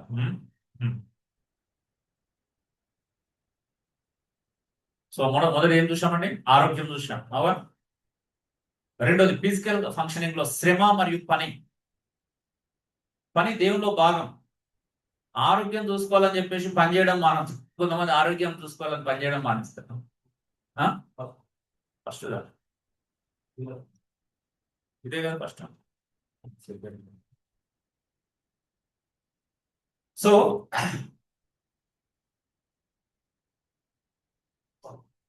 ఒకటి హెల్త్ చూసినాం, రెండోది పని, వర్క్. శ్రమ మరియు పని, ప్రయాసపడడం, పని చేయడం. పని దేవుని ఆజ్ఞలో భాగం. ఆలస్య జీవితం కాదు, అలసత్వ జీవితం బైబిల్ నమ్మనం కాదు కదా. అంటే సోమర్తనం బైబిల్ నమ్మనం కాదండి. ఒకసారి 2 తెస్సలోనిక పత్రిక 3వ అధ్యాయం 10వ వచనం చదవండి. ఎవరైనా ఆన్లైన్లో ఉన్న వాళ్ళు చదవండి దయచేసి. ఆన్లైన్ వాళ్ళు దయచేసి తెస్సలోనిక రాసిన 2వ పత్రిక 3వ అధ్యాయం 10వ వచనం.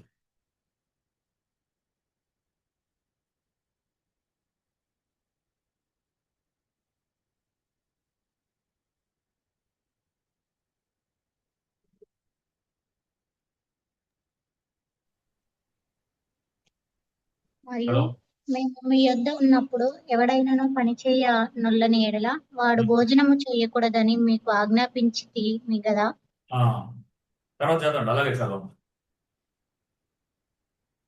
మీలో కొందరు ఏ పనియు చేయక పరుల జోలికి పోవచ్చు అక్రమముగా నడుచుకొను చున్నారని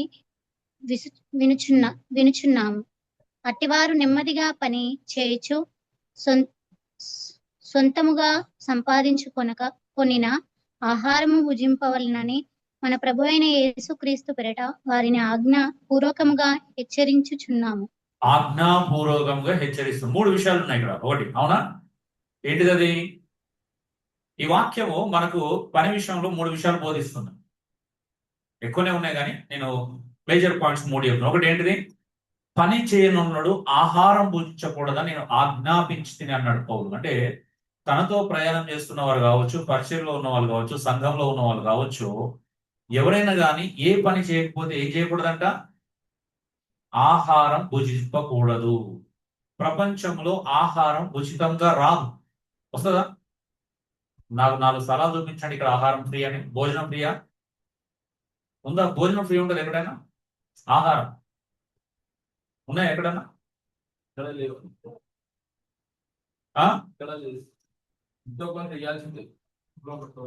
అది భోజనం ఫ్రీ అన్నారు. దాన్ని ఎవరు చెప్పారు? ఆ భోజనానికి ఎవడో వెల చెల్లిస్తాడు. నేనేమంటున్నాను? ఆ బియ్యం ఫ్రీయా పోనీ?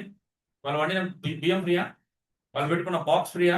డబ్బా 5 రూపీస్ కోసం ఒక డబ్బా ఓపెన్ చేస్తారు కదా, ఫ్రీ అది? తేలా అంటాం కదా, ఫ్రీ అది కాదు. ఏది ఫ్రీ అండి? ప్రపంచంలో ఏది ఫ్రీగా రాదు. ఎవరో ఒకరు దానికి వెల చెల్లించాలి. ఇప్పుడు పిల్లలు తింటుంటే తల్లిదండ్రులు ఫ్రీ వస్తుందా?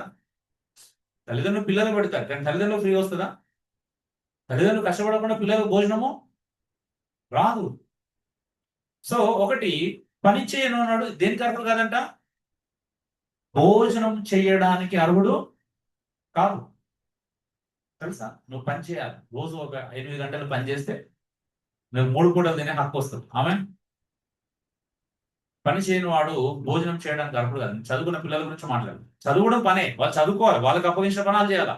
నువ్వు చదువుకున్నానికి భోజనం వాడు, అవునా? చదువుకోవడం బట్టి అన్ని పెడితే ఏం లాభం? సో ఒకటి. రెండోది ఏమన్నాడు? పనుల జోలికి పోద్దంట. పని పాట లేని పని ఏంటి? పదే జోలు, ఆ ఇంటికి ఇంటికి తిరిగి అదోటి ఇదోటి చెప్పడం, అంతే కదా. ఏముంటది ఖాళీ? ఏ పనిలో నేను ఏం చేస్తారండి? వాళ్ళ ఇంటికి వెళ్ళి వీళ్ళ ఇంటికి వెళ్ళి అదొకటి ఇది చెప్తారు, అవునా? పరుల జోలికి పోవద్దు. ఇంటింట తిరుగులాడతారంట, అవునా? పరుల జోలికి పోవడం అంటే అక్రమంగా నడుచుకోవద్దు అన్నట్టు. ఇంకో మూడు పాయింట్. అక్రమంగా నడుచుకోవడం ఏంటిది? పని పాడలేదు కాబట్టి వేరే పనిని కూడా చెడగొడతారు, పాడు చేస్తారు. ఈ పని లేని వాళ్ళతో ప్రమాదం ఏంటి తెలుసా? వాళ్ళకు మాత్రమే కాదు, పని లేని వాళ్ళతో ప్రమాదం వాళ్ళకు మాత్రమే కాదు, పని ఉన్నోని కూడా ప్రమాదమే, అవునా? అప్పుడప్పుడు వస్తారు కదా మన ఫ్రెండ్స్, ఎవరైనా తెలిసిన వాళ్ళ బంధువులు, అన్నా ఫ్రీ ఉన్నారా అంటే, నేను ఫ్రీ లేని పని అంటే, నేను ఫ్రీ ఉన్నా కాబట్టి వస్తాడు, అవునా? వచ్చి ఏం చేస్తాడు? పని ఉన్నా చెడగొడతారు, అవునా? అందుకే ఎప్పుడు కూడా ఎవరితో కూడా నీకు పని ఉన్నప్పుడు నేను ఫ్రీ ఉన్నా అని చెప్పకూడదు. కొంతమంది మొహమాటాన్ని ఫ్రీ పర్లేదని అంటారు. పర్లేదంటే వచ్చి నీ టైం అంతా కిల్ చేస్తారు. ఇప్పుడు ఎగ్జాంపుల్, మన సహోదరుడే ఉన్నాడు హాస్పిటల్, ఎవరైనా ఫ్రెండ్స్ వచ్చి ఏమన్నా హాస్పిటల్ ఫ్రీగానే ఉన్నాను అనుకో, అప్పుడు వాళ్ళు వస్తే ఏం చేస్తారు? నిజంగా చెప్పండి, డిస్టర్బ్ అవుతుందా? పని పెరుగుతుందా? డిస్టర్బ్ అవుతుంది, పనికి ఆటంకం కలుగుతుంది, అవునా? కొంతమంది షాపులు ఎందుకు ఉన్నాడో తెలుసా, నేను చూస్తాను. ఆ షాపులు ఎవరు ఉంటారు? సగం మంది ఫ్రెండ్సే ఉంటారు, అవునా? ఫ్రెండ్స్ ఉంటే టైం పాస్ కూర్చుంటే పని అడగదు కదా. ఫ్రెండ్స్ బయట తీసుకెళ్ళు, సాయంత్రం బయట తీసుకెళ్ళి సంపాదిస్తూ చూస్తున్నాం, 100 కిలో 10 రూపాయలు సాయంత్రం తీసుకెళ్ళి ఖర్చు పెట్టడం తప్పేం కాదు. కానీ ఇందులో కూర్చొని పెట్టుకుంటే ఏమవుతుంది? ఆ? వచ్చేవాడు రాడు. నేను చాలా సందర్భాలు చూశాను, పాపం కస్టమర్ కి కూర్చోవడానికి స్థలం ఉంటుంది, ఫ్రెండ్స్ అందరూ ఆక్యుపై చేసుకుంటారు అక్కడ సీట్. ఒక బిజినెస్ వాళ్ళని చూశాను. అంటే చూడండి, పని పాట లేకపోతే ఏమైతుంది? పనుల జోలికి పోతారు, అక్రమంగా నడుచుకుంటారు. పని చేసిన డిస్టర్బ్ చేయడం అక్రమం, అవునా? అక్రమమా? మాట్లాడండి. పని మీద ఉన్న డిస్టర్బ్ చేయడం అక్రమం, తెలుసా మీకు ఆ విషయం? సో అందుకే ఇది మూడో విషయం. నాలుగోది ఏమన్నాడు? అలాంటి వారు అంట నెమ్మదిగా తమ స్వహస్తములతో ఏం చేయాలంట? కష్టపడి పని చేసుకొని ఆ పని ద్వారా వచ్చినటువంటి ఆహారాన్ని భుజించాలి. ఆమె కాబట్టి సోమరితనాన్ని ఎంకరేజ్ చేయకండి. ఒకటి, పని పాటలు లేని వాళ్ళకి ఇంట్లో ఆతిథ్యము ఇవ్వకండి. అర్థమవుతుందా? నేను కూడా ఒక 2 సార్లు పొరపాటు చేశాను. ఏ పని పాటలేని ఇంట్లో పెట్టుకున్నాను సార్. ఏమైంది? వాళ్ళు ఇప్పటికి పని చేస్తలేదు. ఎందుకంటే ఎక్కడో ఒక దగ్గర తిండి దొరికితే పని చేయాల్సిన అవసరం ఉండదు. ఉంటుందా? ఉండదు. ఆకలి వేయాలండి మనిషికి, కదా. సామెతలు ఉండదు కదా, ఆకలి ఆకలి వాణిని తొందర పెడుతుంది, ఉందా? ఏ తొందర పెట్టాలంట? ఆకలి. ఆకలి తొందర పెట్టాలా? 2 పూటల 3 పూటలు కావాల్సిన భోజనం దొరికితే ఎవరు పని చేస్తారు? నిజంగా చెప్పండి, మీరే చెప్పండి. అంటే ఒక వయసు వచ్చిన తర్వాత, ఎడ్యుకేషన్ అయిపోయింది, ఒక 20 దాటిన తర్వాత కూడా, 22 23 వచ్చిన తర్వాత కూడా ఫుడ్ దొరుకుతుందంటే పని చేస్తారా?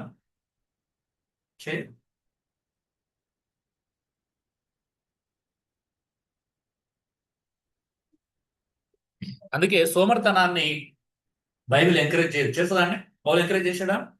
పరిచర్యలు కానీ కుటుంబంలో కానీ సోమర్తనాన్ని ఎంకరేజ్ చేయడానికి లేదు. పౌలు పరిచర్యలు కూడా ఎంకరేజ్ చేయలేదు, సోమర్తనాన్ని చేశాడా? టైం పాస్ అనేది ఉండదు క్రైస్తవంలో. కొన్నిసార్లు ఇప్పుడు మినిస్ట్రీకి వెళ్తున్న నా కాలంలో ముగ్గురు ఉన్నాం, నన్ను రండి టైం పాస్ ఒకరు ఇద్దరు తీసుకెళ్దామంటే మంచిది కాదు.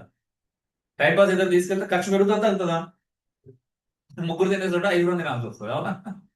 ముగ్గురు టీ తాగే చోట ఐదుగురు తాగాల్సి వస్తుంది, నిజమా కదా?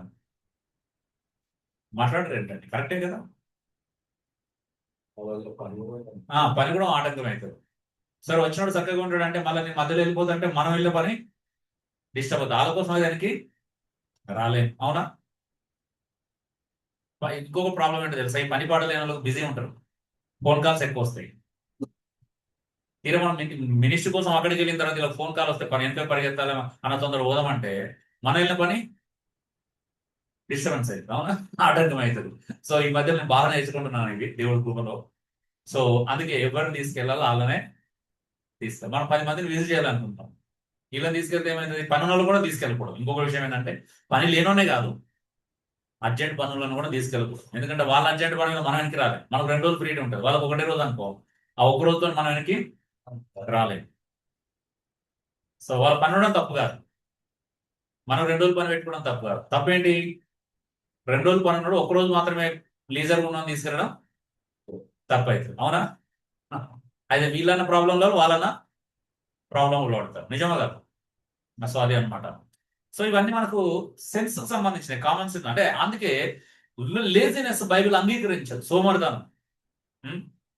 సో కాబట్టి పని చేయకపోతే భోజనం చేయడానికి అర్హత లేదు. ఒకటి, పని చేయని వాడు ఏం చేస్తాడు, అక్రమంగా నడుచుకున్నాడు, అవునా? పని చేయని వాడు తిరుగులాడుతాడు అక్కడ ఇక్కడ. అక్రమం నడుచుకోవడం అంటే ఓన్లీ పని చేయకపోవడమే కాదు.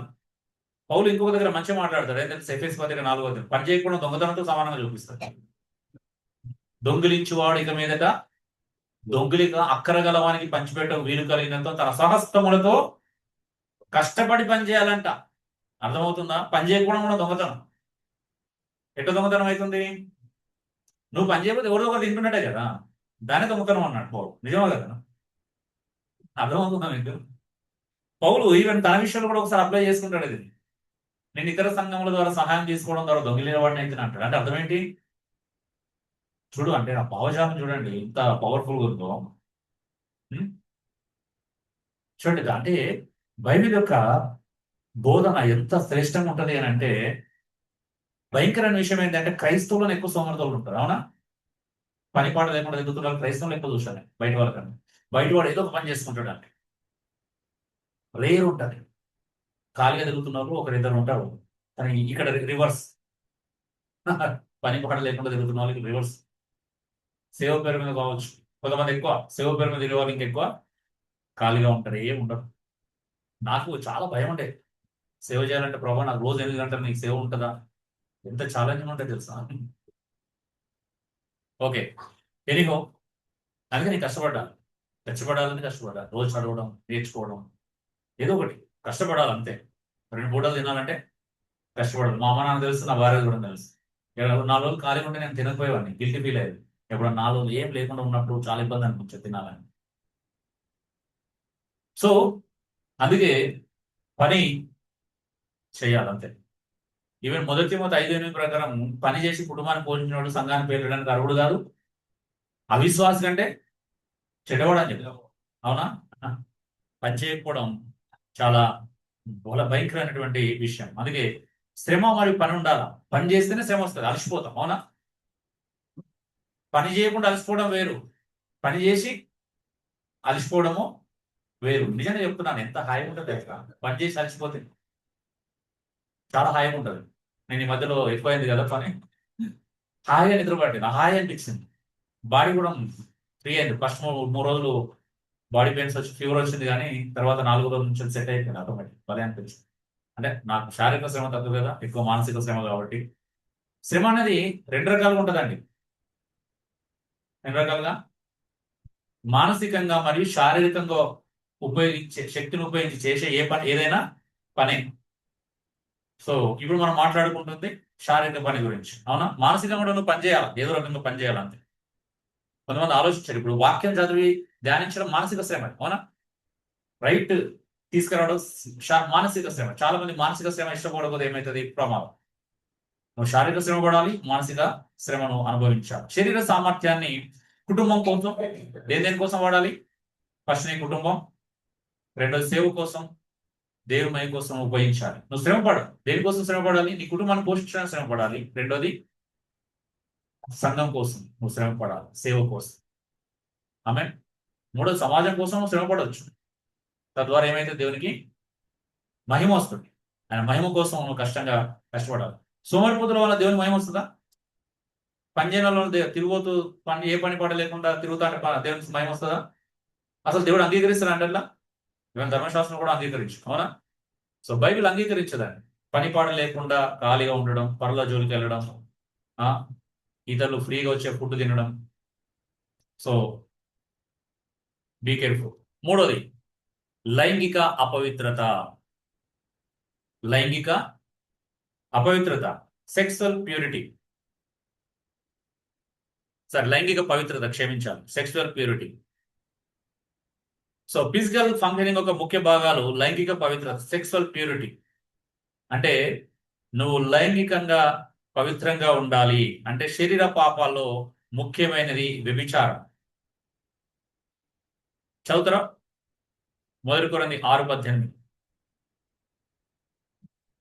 ఇంతకుముందు నేర్చుకున్నది. బైబిల్ ప్రకారం శరీరం కామానికి కాదు, ప్రభువుకు చెందింది. బైబిల్ ప్రకారం శరీరం దేనికి సంబంధించింది కాదు, కామానికి సంబంధించింది కాదు, వ్యభిచారానికి సంబంధించింది కాదు, అది ప్రభువుకి చెందింది. అందువల్ల అసభ్యత, వ్యసనాలు, అపవిత్ర సంబంధాలు, శరీర దుర్వినియోగం ఇవి ఆత్మీయ నాశనానికి దారితీస్తాయి, అవునా? ఒక్కసారి ఎవరైనా ఆన్లైన్ లో ఉన్న వాళ్ళు రోమపత్రిక 1:24, 1:26, 1:28 చదువుతారు ఎవరైనా ఆన్లైన్ లో ఉన్నవాళ్ళు. అంటే దేవుణ్ణి ఎరగకుండా, దేవుని ఎరగని ప్రజల విషయంలో దేవుడు ఎలా తీర్పు తీర్చాడు ఒకసారి చూడండి, అర్థం చేసుకోవచ్చు. ఇది క్రైస్తవులకు సంబంధించిన మాటలు కాదు. దేవుణ్ణి ఎరగని ప్రజల విషయంలో దేవుడు ఎలా తీర్పు తీర్చాడు ఒక్కసారి.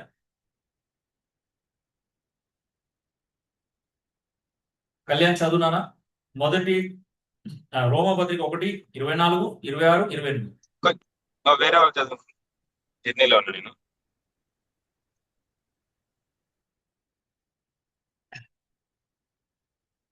సార్ ఎవరైనా చదువుతారా? ఇంకా ఎవరున్నారు?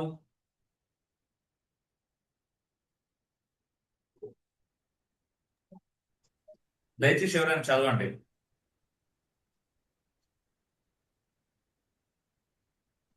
రోమా ఈ హేతు చేత వారు తమ హృదయంలో దురాశలను అనుసరించి తమ శరీరములను పరస్పర అవమానపరుచుకున్నట్లు దేవుడు వారిని అపవిత్రతకు అప్పగించెను. ఓకే, 26. అందువలన దేవుడు తుచ్చమైన అభిలాషలకు వారిని అప్పగించెను. వారి స్త్రీలు సైతము స్వాభావికమైన ధర్మాన్ని విడిచి స్వాభావిక విరుద్ధమైన ధర్మమును అనుసరించి 28. మరియు వారు తమ మనసులో దేవునికి చోటియనొల్లకపోయేది గనుక చేయరాని కార్యములు చేయుటకు దేవుడు భ్రష్ట మనస్సుకు వారిని అప్పగించను. చాలా చూడండి, కొంతమందికి దేవుడు తెలుసుకోవాలని ఆశ లేదు. దేవుడు తెలిసినా కూడా దేవుడిగా మహిమపరచకుండా ఏం చేశారంటే దేవుడు తృణీకరించారు, ఆయనను అంగీకరించలేదంట. ఇలా అంగీకరించడం మాత్రమే కదా, పాపానికి ఏమైనా విపరీతంగా అలవాటు పడిపోయారు. అలా అలవాటు పడిపోయిన వాళ్ళ గురించి చెప్తున్నాడు ఇక్కడ ఈ 3 వచనాలు. ఈ హేతు చేత దేవుడు ఏం చేసిన వాళ్ళని అపవిత్రతకు అప్పగించాడు, అవునా? ఎందుకు అప్పగించాడు అంటే దాని అర్థం ఏంటి? వాళ్ళ పవిత్రతకి చోటు ఇవ్వలేదు. కాబట్టి ఏం చేసిండ పరస్పరంగా వారి శరీరాలను అవమానపరచుకోవడం అంట. ఎంత భయంకరం మాట్లాడు కదా. అంటే అలా పాపం అనేది ఏంటిదంటే అది శరీరాన్ని అవమానపరచుకోవడం. అపవిత్రత ఏం రిజల్ట్ ఇస్తుందండి? అవమానం తెస్తుంది, అవునా? ఎవరైనా చెప్తారంటే ధైర్యంగా ముందుకు వచ్చి ఈరోజు నేను పలానా వ్యక్తితో గడిపాను తెలుసా అని చెప్తారు కదా. అంటే ఆలోచించండి, ఎవరైనా చెప్తారా అలా? ఎవరు చెప్పరు. అంటే అది అవమానమా గౌరవమా? ఒకవేళ గౌరవం అయితే చెప్పుకోవచ్చు కదా అందరికీ. అంటే అలాంటి రోజులు కూడా రాబోతున్నాయి. ఎందుకంటే ఈరోజు ఆ పరిస్థితులు మనం చూస్తున్నాం, అవునా? తెలుసా మీకు ఇండియాలో ఇప్పుడు ఉన్న ప్రమాదం ఏంటి? నిన్న న్యూస్ లో వస్తుంది కదా, ఒక్కరికి కనీసం 3 ఎఫ్ఐఆర్స్ ఉన్నాయంటే శారీరక, సంబంధాలు. ఒక్కరు, కనీసం ముగ్గురు అంట ఇండియా యావరేజ్. ఎంత భయంకరమైన స్థితితో ఆలోచించాను. చూడండి, స్త్రీలు కూడా అంట స్వాభావిక ధర్మాన్ని విడిచి, స్వభావానికి వ్యతిరేకంగా స్త్రీలతో, పురుషులతో అవాంఛమైనది చేయొచ్చు అంట. ఏంటిదంటే అది అసహ్యకరమైనది అనమాట, ఏక్యమైనది, జుగుప్స కలిగించే విధంగా ప్రవర్తిస్తున్నా. ఎంత దారుణం! ఈ రోజు అవి జరుగుతున్నాయా? భయంకరంగా జరుగుతున్నాయి, అవునా? చూడండి, శరీరము అపవిత్రత మన చుట్టూ, జాగ్రత్త మన పిల్లలు చదివించినప్పుడు. అందుకే చెప్తాను, నేను లాస్ట్ టైం కూడా చెప్తాను, మీ పిల్లలు ఎక్కడైనా చదివించాను తప్పేం కాదు, కానీ పవిత్రత చాలా ఇంపార్టెంట్. నేను మొన్న ఒక షాప్కి వెళ్ళాను, జస్ట్ నా డయాబెటిక్ సంబంధించి ఆటోకి సంబంధించి షూస్ చూద్దామని. స్టీవెన్ ఫోన్ చేసి ఏ మోడల్స్ అని అడిగాను. అక్కడ కూర్చున్నాను, తీసుకోలేదు, ఎందుకంటే అక్కడ మనం కొనే పరిస్థితి కనిపించాల. 10,000 12,000 ఉన్నాయి. సో అక్కడ కూర్చున్నప్పుడు నా పక్కన ఒక ఆయన వచ్చాడు, ఒక ముస్లిం సహోదరుడు వచ్చి ఆదిని చూసి ఆది ముందుకెళ్ళగానే, సార్ మీ వాడు సాలిడ్ ఉన్నాడు, యూఎస్ పంపిస్తారా సార్? నేను అదే పని మీద ఉంటాను, అదే పని నేను చేసేదాన్ని అని వెంటనే ఏమన్నా తెలుసా మళ్ళీ ఆయనే. నేను ఆశ్చర్యపోయాను. వదిలేండి సార్, బయట దేశాలు అంత బాగాలేవని. అంటే చూడండి, ఒక కన్సర్న్, ఒక వ్యక్తికి ఉన్నటువంటి అవేర్నెస్ ఈరోజు మనకు అంటే వెళ్ళడం తప్పు కాదు, మళ్ళీ చెప్తున్నాను, కానీ దైవికమైనటువంటి పవిత్రత లేకుండా, స్థానిక సంఘాన్ని చూసుకోకుండా, సంఘ సహవాసం ఇవ్వకుండా మీరు నిర్లక్ష్యం చేస్తే ఖచ్చితంగా తప్పే, 100%. ఎందుకంటే యూకే లాంటి, అమెరికా లాంటి స్వేచ్ఛాయుతమైనటువంటి దేశాల్లో ఏముంటది? అవునా కదా? సో అందుకే చదువు కాదు, క్యారెక్టర్ ఇంపార్టెంట్, పవిత్రత ఇంపార్టెంట్. ఈరోజు చాలా మనకు కొన్ని ప్రిన్సిపల్స్ ఉంటాయి, నేను ఇవన్నీ గుర్తు చేయట్లేదు కానీ, అంటే ప్రిన్సిపల్స్ లేని పాలిటిక్స్ కానీ, మొరాలిటీ లేని ఏదైనా కానీ వేస్టా? 100%. అవునా? వాల్యూస్ లేనటువంటి ఎడ్యుకేషన్, మొరాలిటీ లేని ఎడ్యుకేషన్ వల్ల ప్రయోజనం ఏంటంటే, అర్థమవుతుందా? ఈరోజు ఏదైనా కానీ, మనం కానీ మన పిల్లలను కానీ, నువ్వు పవిత్రంగా ఉండాలి. నువ్వు అపవిత్రతకు సంబంధించిన ఏ సన్నివేశం వచ్చినా యాక్సెప్ట్ చేయకూడదు. యోసేపు లాగా పారిపోవాలంతా. అందుకే బైబిల్ ప్రకారం శరీరాన్ని కామానికి కాదు, అది ప్రభువుకు చెందింది. Your body belongs to Christ. నీ శరీరం ప్రభువుకి చెందింది. అందువల్ల అసభ్యత, వ్యసనాలు, అపవిత్ర సంబంధాలు, శరీర దుర్వినియోగం ఇవి ఆత్మ నాశనానికి దారితీస్తాయి. ఉద్యోగాలు చేయడం తప్పు కాదు, కానీ ఉద్యోగం చేసినప్పుడు ఎవరి ఒళ్ళు వాళ్ళు జాగ్రత్తగా దగ్గర పెట్టుకొని మన పని ఏదో మనం చూసుకొని రావాలి. ఫ్రీగా ఎవరితో పడతాతో మూవ్ కాకూడదు. ఫ్రీగా మాట్లాడడం తప్పు కాదు, అలా అని చెప్పేసి ఫ్రీగా మాట్లాడుతున్నాం కదా అని ఏమంటారు, ఏకాంత సమయానికి అవకాశాలు ఇవ్వద్దు. పర్సనల్ చాట్స్ అసలు అవకాశము ఇవ్వకూడదు. ఇదే దరిద్రం. ఎందుకు నీకు ఒక అన్నోన్ పర్సన్ తో నీకు ఏముంటుంది? Personal chats, personal video calls, personal calls ఉంటాయా?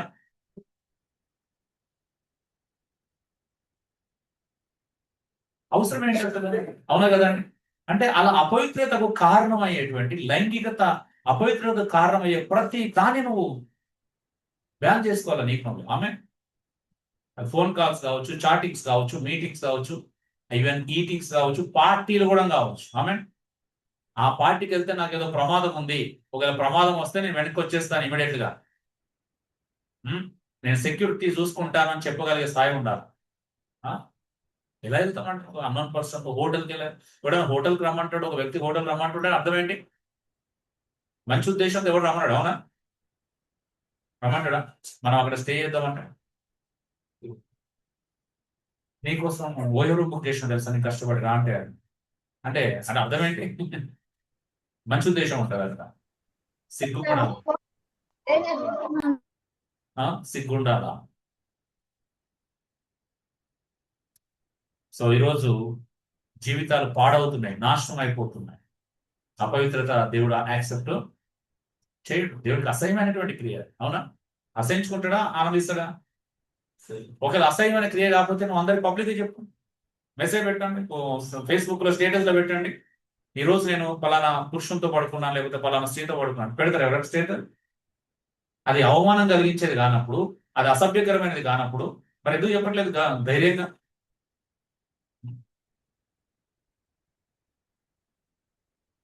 అసలు ఫస్ట్ ఆఫ్ ఆల్ తల్లిదండ్రులు నిజంగా చెప్పాలి, బుద్ధి లేదా? తల్లిదండ్రులు బుద్ధి ఉంటే పిల్లలకు కొద్దిగా నమ్మస్తారు. తల్లిదండ్రులు బుద్ధిగా లేదు పిల్లలకి ఏమాత్రం రాదు. ఎంతసేపు చదువులు, హాస్టల్లో పెట్టడం, ఒంటరిగా పెట్టడం. అసలు పవిత్రత అనే దానికి వాల్యూ ఎందుకు ఇవ్వట్లేదు సంఘం? నేను అన్నిల గురించి మాట్లాడట్లా, నేను ఖచ్చితంగా క్రైస్తవుల గురించి నాకు హక్కు ఉంది. క్రైస్తవుల మీద నేను ఎంత గట్టిగానైనా మాట్లాడే హక్కు దేవుడు ఇచ్చింది. అవునా? అందులో ముఖ్యంగా ఇలాంటివి, అవునా?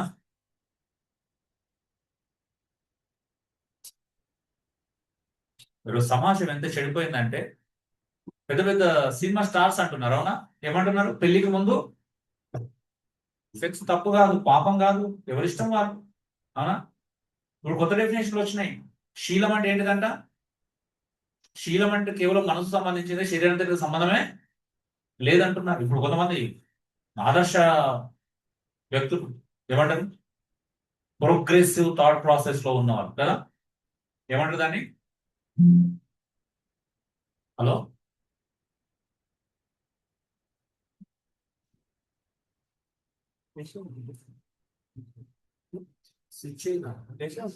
చేస్తుంటే మరి ఎందుకు దీన్ని పెట్టలేదా?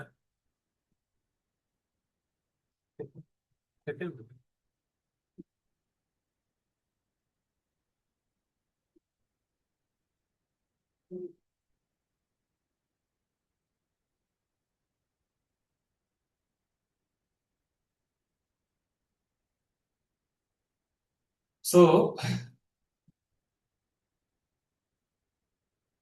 ఆలోచించండి. ఉం? డబ్బుకున్న విలువ వ్యక్తిత్వానికి, శీలానికి ఉందా? అంటే పవిత్రతకు ఉందా? కెరీర్కున్న విలువ, చదువుకున్న విలువ శరీరానికి లేకపోవడం దురదృష్టకరమైనటువంటి విషయం. క్రైస్తవులు కూడా శరీరాన్ని తక్కువగా చూడడం నాకు చాలా పేరు కలిగించే విషయం. భయం అవుతుందండి. మేము ఎంత జాగ్రత్త పడాలి, ఎంత జాగ్రత్తగా ఉండాలి తెలుసా?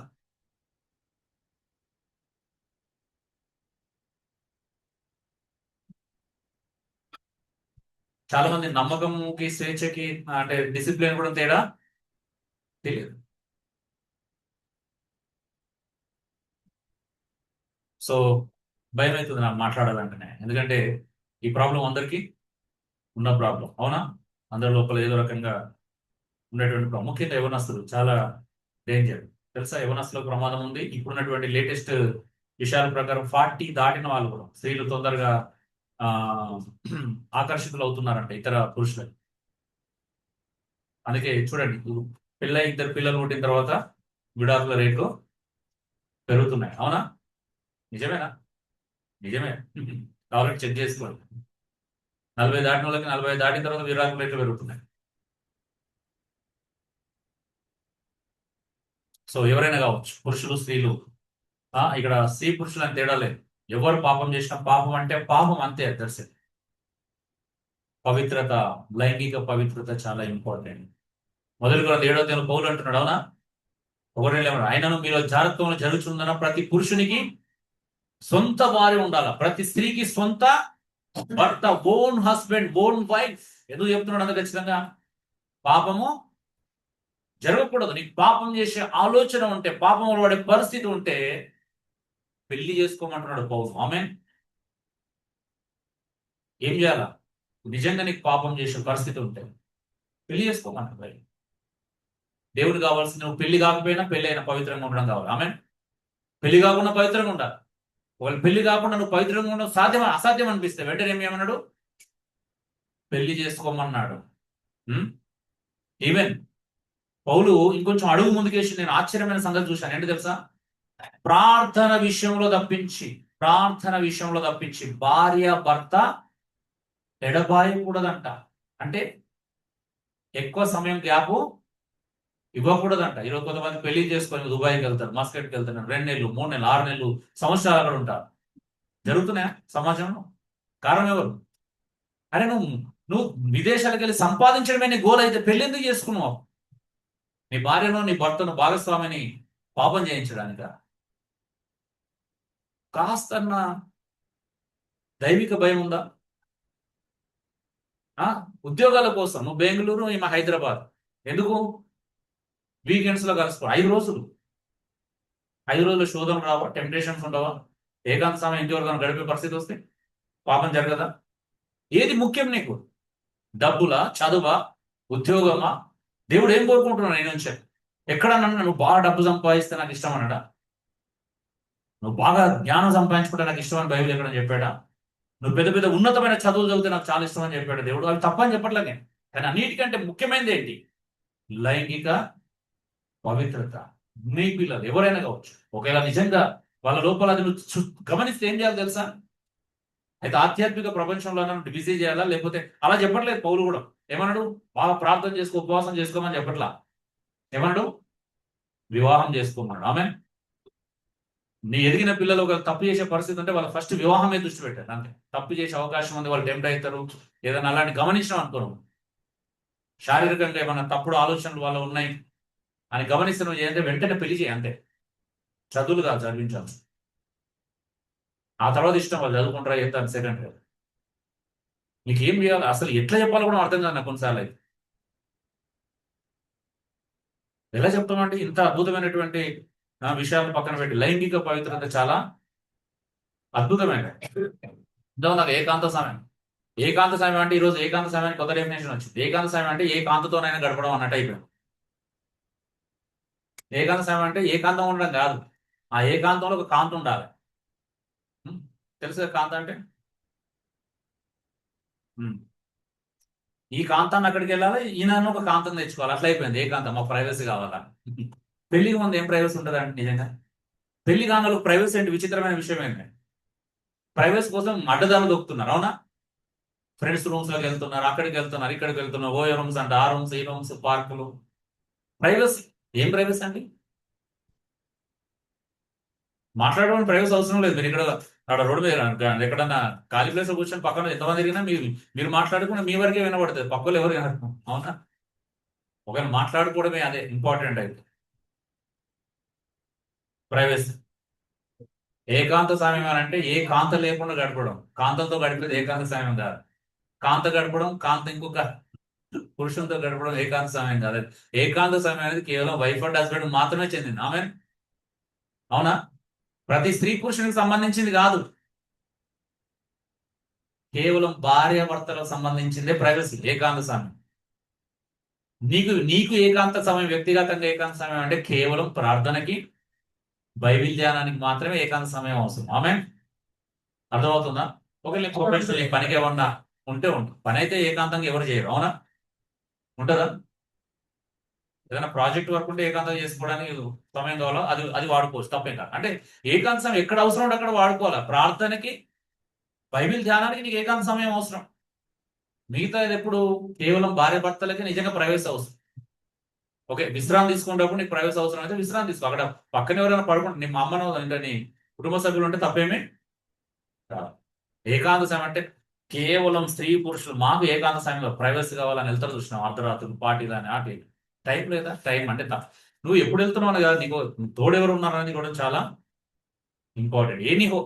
నువ్వు తిరగడము, బయటకు వెళ్ళడం, పని మీద వెళ్ళడం తప్పు కాదు, పార్టీలకు వెళ్ళడం తప్పు కాదు, దేనికి వెళ్ళడం తప్పు కాదు. తప్పు ఒకటే, ఏంటిది? లైంగిక అపవిత్రత. సో లైంగిక అపవిత్రత 2 రకాలుగా ఉంటుంది. బైబిల్లో 2 పదజాలాలు వాడబడ్డాయి వీటికి. తెలుసా ఏంటిదో? అంటే చాలా రకాల అపవిత్రత ఉంటుంది, కానీ 2 మేజర్ విషయాలు నేను చెప్పాలనుకుంటున్నా. ఏంటో తెలుసా అండి? ఒకటి వ్యభిచారం, రెండోది జారత్వం. లేదా మొదటిది వ్యభిచారం, రెండోది జారత్వం. తెలుసా మీకు? జారత్వానికి వ్యభిచారాన్ని నేను చాలాసార్లు తేడా చెప్పాను. ఎంతమంది తెలుసు జారత్వానికి వ్యభిచారానికి తేడా ఏంటో? అన్న పడుకున్నారా? జారత్వానికి వ్యభిచారానికి తేడా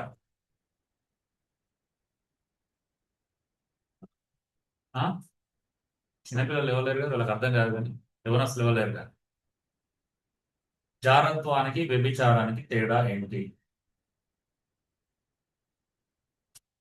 2 ప్రమాదకరమైన పాపాలే, కానీ రెండింటికంటే ఈ రెండిట్లో ఒకటి ఇంకొంచెం ప్రమాదకరమైన పాపం. ఏంటిది అది? జారత్వం. 2 ప్రమాదకరమైన పాపాలు బైబిల్ ప్రకారం, కానీ రెండిట్లో ఒకటి ఇంకొంచెం ఎక్కువ ఖండించబడింది. వ్యభిచారం కంటే ఎక్కువగా నోటీస్ చేసి హెచ్చరించిన పాపం ఏంటిదంటే జారం. రెండు పాపాలు, మళ్ళీ దాన్ని తక్కువ చేయకండి. రెండు పాపాలు. అంటే వ్యభిచారం చేసిన వాళ్ళని బయటపడతాడు కానీ జారత్వానికి అలవాటు పడినవాడు బయటికి రావడం అసాధ్యం. అది ప్రమాదకరం. ఎందుకో తెలుసా? వ్యభిచారంలో కేవలం మనీ మాత్రమే ఉంటుంది, మనీ సెంటర్డ్ గా ఉంటుంది. కానీ జారత్వం అలాగా రిలేషన్షిప్ సెంటర్డ్ గా ఉంటుంది, ఎమోషనల్ సెంటర్డ్ గా ఉంటుంది, మనీ సెంటర్డ్ గా ఉంటుంది. అవునా? అన్ని సెంటర్డ్ ఉంటుంది. అందుకే అది ఈజీగా. జారత్వం అనేది జరుగుతుంది, వ్యభిచారం అనేది చేస్తారు. మొదటి వ్యత్యాసం అంటే తెలుసా? జారత్వానికి వ్యభిచారానికి. వ్యభిచారం అనేది డూయింగ్ సంబంధించిన చేసేది. అది అంటే డూయింగ్ అంటే ఒక వ్యక్తి ఇంటెన్షనల్ గా ఉద్దేశపూర్వకంగా నేను వ్యభిచారం చేయాలా పలానా అంటే ఆ ఏరియాకి వెళ్ళి డబ్బులు ఇచ్చి మరి చేసేది. జారత్వం అనేది జరుగుతుంది. మొదటి కొరింథీయుల మీలో జారత్వములు జరుగుచున్నందున. జారత్వం జరుగుతుంది. జరగడం అంటే అర్థం ఏంటి? ఇక్కడ ఆలోచనతో చేస్తారు వ్యభిచారం. ఇక్కడ ఆలోచన ఉండదు, అన్ఎక్స్పెక్టెడ్ గా జరుగుతుంది అనమాట. అంటే ఒక వరుస అంటే ఎవరైనా కావచ్చు, ఒక స్త్రీ పురుషుడు ఏకాంతంగా గడిపే పరిస్థితి వచ్చింది, ఒక ఇంట్లో ఉండాల్సిన పరిస్థితి వచ్చింది, వారి మధ్యలో అనుకోకుండా జరిగే పాపం అనమాట. దాన్ని జారత్వం అంటారు. అంటే వాళ్ళ మధ్యలో ఆల్రెడీ బంధువులు ఉంటారు, తెలిసిన వాళ్ళే ఉంటారు. రెండోది వ్యభిచారం అనేది అన్నోన్ పర్సన్ తో చేస్తారు. కానీ జారత్వం అనేది తెలిసిన వాళ్ళతో జరుగుతుంది. అన్నోన్ పర్సన్ తో జారత్వం జరగదు మ్యాక్సిమం. ఎవరైనా తెలిసిన వాళ్ళు కదా, ఇంట్లో ఏకాంతంగా ఉండాల్సి రావడం, మామ కోడలు, తండ్రి వరుస అయిన వాళ్ళు, కూతురు వరుస అయిన వాళ్ళు, లేకపోతే ఇంకో వరుస అయిన వాళ్ళు, ఇంట్లో ఒంటరిగా ఉండి రావడం, అన్నా చెల్లెల వరుస అయిన వాళ్ళు ఇంట్లో ఏకాంతంగా ఉండాల్సిన పరిస్థితి రావడం, వాళ్ళ మధ్యలో ఏదో జరగడం, ఇవన్నీ ఎప్పుడు జరుగుతాయి? ఇలాంటి పరిస్థితులు వస్తాయి. అందుకే ఒక్కసారి జరిగిందంటే దీని ప్రమాదం ఏంటి అని అంటే ఆటోమేటిక్గా రెండోసారికి దారి తీస్తుంది. ఆ దారి తీసి మధ్యలో ఏముంది? ఆల్రెడీ రిలేషన్షిప్, ఎమోషన్ ఉంటుంది, అన్ని క్రియేట్ అవుతాయి అనమాట. అందుకే మొదటి కొరింథీ పత్రిక 6వ చూస్తాం కదా, మొదటి వర్షం. ఒకడు తండ్రి భార్యను ఉంచుకున్నాడు. తండ్రి భార్య ఉంచుకోవడం ఏంటి అంటే పినతల్లి. అంటే తండ్రి సొంత తల్లి కాదు, తండ్రి విరటామం చేసుకున్నాడు, తండ్రి పని మీద బయటికి వెళ్ళాడు, కొడుకును పినతల్లి ఇంట్లో ఉండాల్సి వచ్చింది, ఏకాంతం కుదిరింది, వాళ్ళకి ఎక్కడో సెట్, అది అయిపోయింది, ప్రాబ్లం అయింది. అవునా? That's the reason. ఒంటరిగా ఉండాల్సి వచ్చింది ఎక్కడో, అంటే ఒంటరిగా ఉండకుండా పాపం జరగదు. అవునా? అది అనమాట. ఉంచుకున్నాడు. ఈ పరిస్థితి ఎందుకు వచ్చింది? ఒక పెళ్ళైనడు ఒక అమ్మాయిని ఎందుకు ఉంచుకుంటాడు? అమ్మాయితో కొలిగో లేకపోతే నైబరో లేకపోతే పాత ఫ్రెండో. మీకు తెలుసా ఇప్పుడు చాలా డేంజరస్ థింగ్ ఏంటో తెలుసా? 10th బ్యాచ్ అని, ఇంటర్ బ్యాచ్ అని రీయూనియన్స్ జరుగుతున్నాయి, చూసినావా?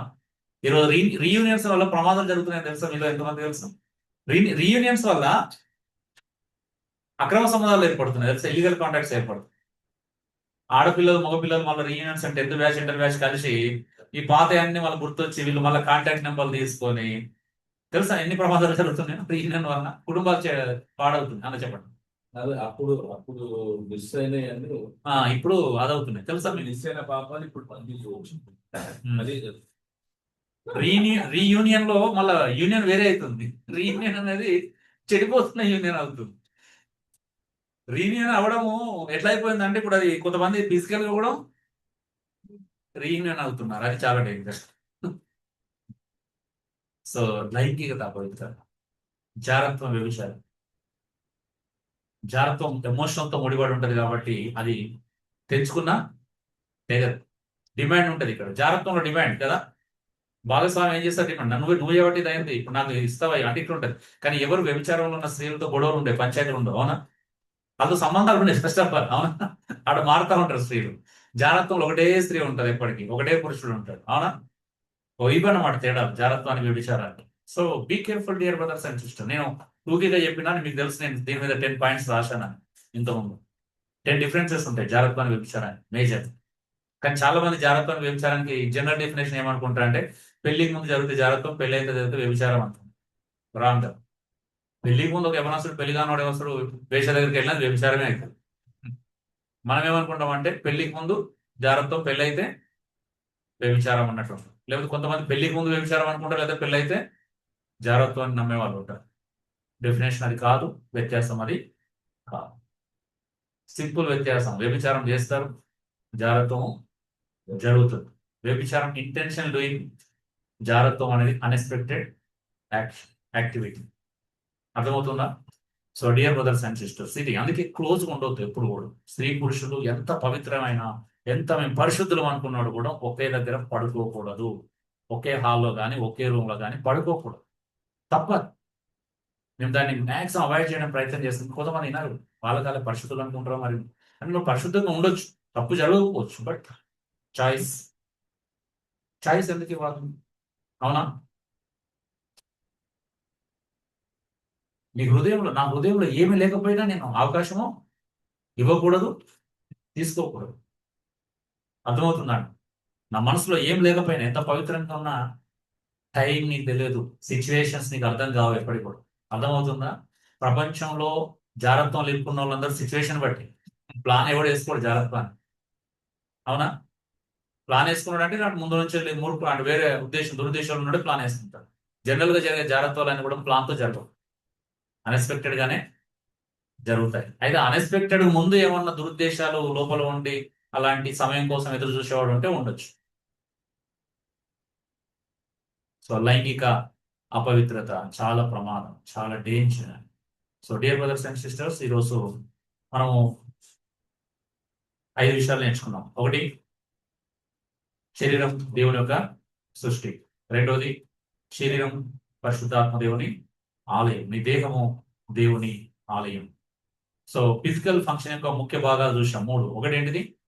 ఆరోగ్యం, హెల్తీగా ఉండాలి, ఆరోగ్యాన్ని కాపాడుకోవాలి. రెండోది పని, ప్రయాస. నువ్వు పని చేయాలి ఖచ్చితంగా, ఏదో ఒక పని చేసి నీ కొరకు కానీ నీ కుటుంబం కొరకు. ఒకవేళ నీకు నీ కుటుంబానికి అవసరం లేదా సంఘంలో ఉన్న ఇతరులను పోషించడానికైనా నువ్వు పని చేయాలి, అవసరాలను పోషించడానికైనా పని చేయాలి.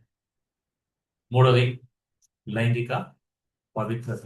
సో మనం ఈ 3 చాలా ప్రధానమైనటువంటి విషయాలు నేర్చుకున్నాం. ప్రార్థన చేసుకుందాం. Thank you lord, thank you Jesus.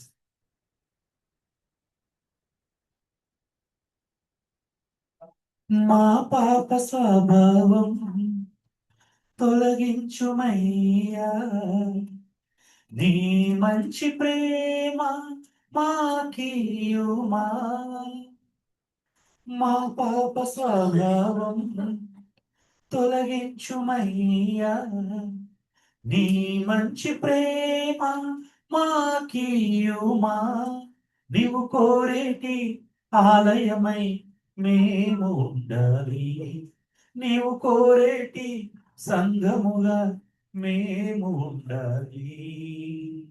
హృదయాసీనుడా యేసయ్యా, హృదయాసీనుడా యేసయ్యా, నీ రూపం నాలోనా ప్రతిబింబమై వెలుగని,